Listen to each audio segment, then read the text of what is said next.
एक प्रभावती नाम की गोपी, एक दिन सब गोपी इनते कह रही, एरी तुम्हारे घर नंदन कैसे चोरी कर जाए, मेरे घर तो आ ही ना सके। सब गोपी बोली ऐसा मत कहवे, काउ दिना तेरो नंबर आवेगो तो मजो चका के जावेगो। गोपी बोली मेरो नाम प्रभावती है, ये नंद जी को लाला एरे गेरे के यहां जाके चोरी करेगो, मेरे घर में आ ना सके। प्रभावती को छोटो सो एक देव, वो ठाकुर जी को सखा, वो सबरी बातन ने सुनो प्रभावती कहा कह रही है, सोई दौड़ करके ठाकुर जी के पास गए, जय जय। हाँ लाला कहा बात है? बोले आज चोरी कहां करोगे? बोले बा घर में। बोले ना मत करो, आज प्रभावती के यहां चोरी होगी। ठाकुर जी बोले क्यों? बोले अरे आज सबंते यूं कह रही कि नंद को लाला मेरे यहां चोरी करके दिखाए तो बताऊं मैं, लाला मही चलना है। ठाकुर जी बोले अच्छा हमको चुनौती दे रही है? बोले हाँ। बोले या के यहां चोरी तो करेंगे प्रसाद दे के आमेंगे यार, चलो। अरे तू या की सबरी गतिविधि बता, कितने बजे उठे, कितनो मक्खन निकारे, कहां धरे, कब जावे, जमुना जल भरवे कब जावे, सबरी बाकी एक दिन को पूरा दिनचर्या बता। बाकी देवर ने सुबह ही लिखना शुरू किया, इतने बजे भाभी उठ जावे, इतने बजे दही निकारे, इतने बजे मक्खन करे, मटकी में धरे, बाद चीका पे टांगे, और ऐसे इतने। अब वास्तव में घड़ी तो होती नहीं, सूर्य के प्रकाश से समय पता चलता था। वो सूर्य जब सिर पे आ जाए तब प्रभावती मटकी लेके जमुना जल भरवे जावे, और जमुना जल भर के कितनी देर में आवे? बोले सूर्य जब या पेड़ के पास आ जाए तब लौट के आवे। मैंने पूरी एक एक जानकारी ठाकुर जी दे दी। महाराज सीआईडी कहां होगी, हमारे ठाकुर जी की सेना देखो। और 3.5 वर्ष के, अच्छा मधुमंगल की उम्र होगी 7-8 वर्ष की, श्रीदामा होगा 10 साल को, ठाकुर जी के सबरे सखा 11, 12, 15, 16, 20 साल के सखाएं, और इन सभी सखान के प्रेसिडेंट हैं 3.5 वर्ष के श्री कृष्ण। ठाकुर जी ने एक एक गतिविधि देखी, इतने बजे उठे, इतने बजे जावे। ठाकुर जी ने सब सखानते बोली देखो ई मक्खन छीके पे टांग के फिर अपने खाली मटकान को लेके जमुना जल भरवे जावेगी, वही समय हम या के घर के पीछे वाले नीम के नीचे जाके खड़े हो जाएंगे। और भैया सुन तू वाके देवर, पीछे की खिड़की खोल दियो, वहीं पे हम सब भीतर घुस जाएंगे, और भीतर घुस के फिर अंदर काम तमाम करेंगे। या को हमें चुनौती दे रही, हम चोरी ना कर सके। प्रभावती के यहां ठाकुर जी पहुंच गए, जैसे ही वो जमुना जल भरवे गई सो ठाकुर जी घुस गए पीछे थे घुस के महाराज 5 सखा, 4 सखा, 3 सखा, 2 सखा, सब के ऊपर ठाकुर जी। और लियो महाराज छीका में ते मक्खन निकार करके स्वयं पाते जाए, नीचे देते जाए। सबरिन ने, सब ग्वालान ने प्रेम ते भर के महाराज खूब मक्खन खायो। मक्खन खावे के बाद सब ग्वाला बोले लाला अब नीचे उतरिया, पेट भर गो। ठाकुर जी बोले पेट तो भर गो पर मक्खन तो बहुत बचो है भाई, या आप कहा करें? लाला छोड़ दे, कछु प्रसादी छोड़ दे। बोले ना ऐसी प्रसादी ना, चुनौती दैया ने हमें, या तो मजा चका के जाऊंगा मैं। सो ठाकुर जी ने कहा कि ऊपर ते छींकाते मटकी नीचे गिर दई, और जैसे ही गिरी तो वहां में खूब सारो मक्खन गिर गयो। अब मटकी की मट्टी तो दूर कर दी, और मक्खन को काकियो पूरे घर में चौका लगा दियो, पूरी जमीन पे मक्खन मक्खन मक्खन लेप दियो। सब ग्वाला लगे चौका लगावे, पूरी पृथ्वी महाराज वा गोपी को आंगन मक्खन ते लीप दियो। सब ग्वाला बोले लाला अब कहा करें? बोले अब तो मजा आवेगो, मटकी लेके आ रही होगी, सोई रिपट जावेगी, वही कुछ देखना हमें। सबरे छुप जाओ, एकांत में घुस जाओ, सबरे अंधेरे में छुप गए, कोई खंबा के पीछे छुप गो, सबरे छुप करके भीतर खड़े, प्रभावती आवेगी।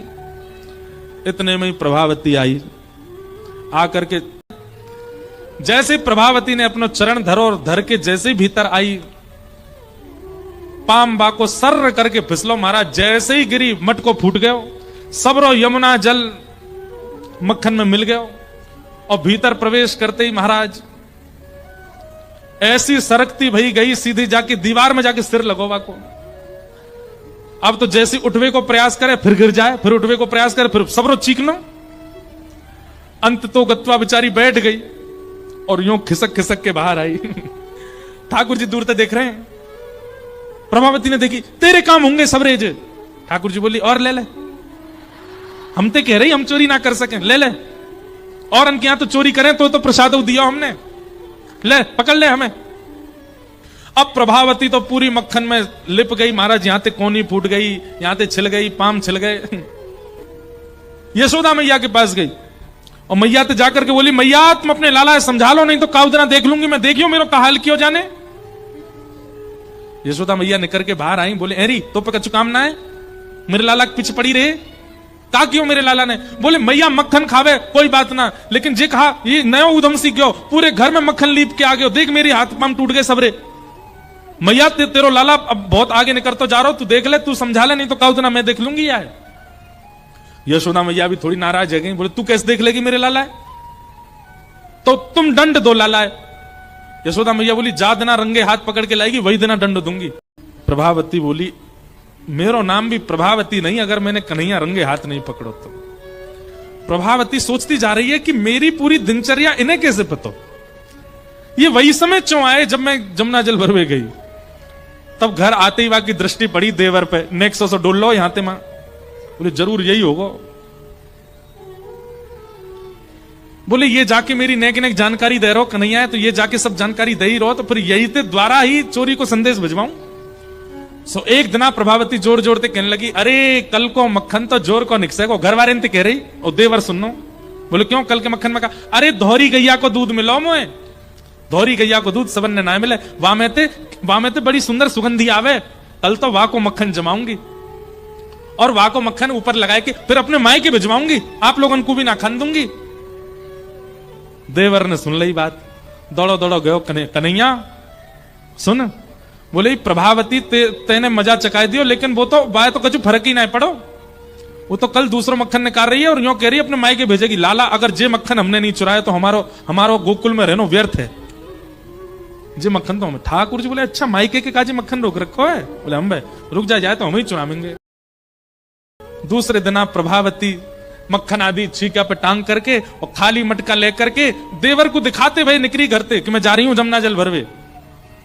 और जैसे ही निकल के बाहर गई, खिड़की पर ठाकुर जी पीछे छुपे खड़े, वहां के निकलते ठाकुर जी भीतर कूद गए। प्रभावती गई नेक दूर से घूम के वही खिड़की से वो भीतर आ गई और भीतर आके छुप के खड़ी है गई। देखो तो महाराज सबरे 5 4 3 2 सबके ऊपर ठाकुर जी मक्खन निकाल रहे हैं। जैसे ही वाने देखी कि ठाकुर जी ने छीको पकड़ लिया, इतने में एक बांस को डंडा लेकर के भगी। और जैसे ही प्रभावती आते देखी महाराज सबरे ग्वाला तो ऐसे घबराए जैसे हवा आगो, अरे लाला हवा आगो। हवा देख करके सबरे भाज गए, ठाकुर जी लटके रह गए ऊपर ही और ठाकुर जी झूल रहे हैं, सब भाज गए माते। अब प्रभावती अपना डंडा लेके नीचे खड़ी है, नीचे उतर के आज तो रंगे हाथ पकड़ो, मैंने अब लेके जाऊंगी। ठाकुर जी बोले देख प्रभावती ऐसे मत करे, मैं छोटा सा लाला हूं मेरी लग जाएगी। बोले तू कचू छोटा ना है, तेरे पेट में 1.5 हाथ की दाढ़ी है, बहुत उद्यमी है तू, आज तू पकड़ में आयो मेरे, नीचे आ तू। ठाकुर जी जैसे तैसे नीचे आए, ठाकुर जी को हाथ पकड़ लियो। बोले यशोदा कह रही रंगे हाथ पकड़ के लियो, आज पकड़ लियो मैंने, अब चल तू। और महाराज प्रभावती घूंघट निकाल के और पूरे गोकुल में हल्ला करती जा रही है, देख लो रे सबरी, तुम सबरी आके गुणन ने गाती रहे हो, ऐसी चोरी करे ऐसो करे पकड़ में ना, देखो मैंने पकड़ लियो, आज यशोदा मैया के पास लेके जाऊंगी, वही तो दंड दिलवाऊंगी आए। ठाकुर जी बेचारे व्याकुल रहे, बोले मैया बहुत मारेगी आज। ठाकुर जी बोले ऐसे काम नहीं चले, कुछ तो करना पड़ेगा। सो ठाकुर जी ने धीरे से इशारों करके प्रभावती को देवर वो बुला लियो अपने पास। अब प्रभावती तो ऐसे घूंघट करके हाथ पकड़ के चल रही है ठाकुर जी को। ठाकुर जी ने प्रभावती चलते चलते वाने हाथ, सो ठाकुर जी ने देवर को हाथ पकड़ाए दियो और पकड़ाए के ठाकुर जी भाज गए वहां से। अब प्रभावती व देवर के हाथ ही पकड़ के खींच के लेके जा रही है।